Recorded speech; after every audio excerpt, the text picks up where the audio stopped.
साथीहरु तपाई पनि यस्तै भिडियो बनाउन चाहनुहुन्छ भने यो भिडियो फुल हेर्नु होला, च्यानललाई सब्स्क्राइब र बेल आइकन अल्टिनु नभुल्नु होला साथीहरु। अब जाउँ एडिटिङ तर्फ। फर्स्टमा क्यापकट ओपन गरिसकेपछि यस्तो आउँछ साथीहरु, अनि प्लस आइकनमा क्लिक गर्नुस्। प्लस आइकनमा क्लिक गरिसकेपछि भिडियो आउँछ, भिडियोको सेक्सन कुन भिडियो हाल्न चाहन्छ त्यो भिडियोलाई सिलेक्ट गर्नु साथीहरु। म एउटा भिडियो सिलेक्ट गरेर देखाउँछु तपाईलाई। यो भिडियो एड गरिसकेपछि साथीहरु अब यसलाई हेर्नुस् साथीहरु, मिलाउन चाहनुहुन्छ भने मिलाउनुस् हैन। म त्यो स्काई देखाइरहेछ त्यसमा अर्को भिडियो हालेर देखाउँछु। र ओभरलेयरमा जानुस्। ओभरलेयरमा गइसकेपछि एड ओभरलेयर गर्नुस्। ओभरलेयर गरिसकेपछि फेरि भिडियोको सेक्सनमा जान्छ साथीहरु, अनि फेरि कुन भिडियो हाल्न चाहन्छ, ब्याकग्राउन्ड या फोटो हाल्न चाहन्छ त्यसलाई सिलेक्ट गर्नुस्। म यो भिडियो आज हाल्दै छु साथीहरु, यसलाई सिलेक्ट गरेको छु हैन। अनि यो भिडियोको तलको यसलाई म मिलाउँछु आफ्नो हिसाबले साथीहरु। आफ्नो हिसाबले तपाईले मिलाउनुस्। म यसलाई कट गर्छु हल्का साथीहरु। यसलाई त्यो अलि धेरै कट गर्नु छ हैन साथीहरु।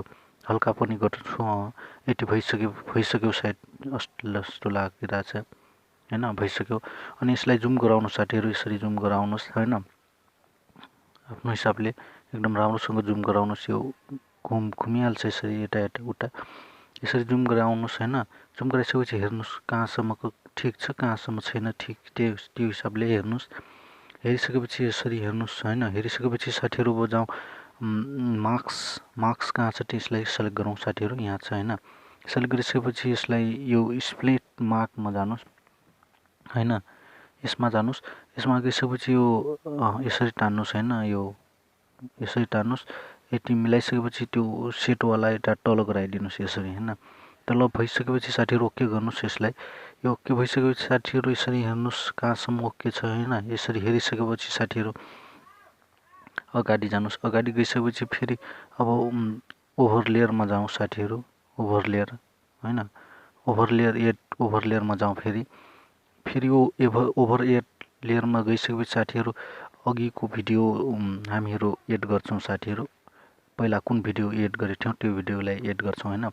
अनि यो भिडियो एड गरिसकेपछि साथीहरु यसलाई मिलाउनुस् जुम गरेर हैन। यसरी जुम गर्नुस्, यसरी मिलाउनुस् हैन। कुन हिसाबको थियो पहिलाको भिडियो त्यो हिसाबले मिलाउनुस्। यसरी ठ्याक्क मिलिसकेपछि साथीहरु, यो मिलिसकेपछि अब यसलाई के गर्नुपर्छ भनेपछि यसलाई फेरि यता जाउँ अनि रिमुभ ब्याकग्राउन्डमा क्लिक गरौँ। हेर्नुस् ब्याकग्राउन्ड रिमुभ भयो कि नै साथीहरु। हेर्नुस् एकदम राम्रोसँग भइसकेछ हैन।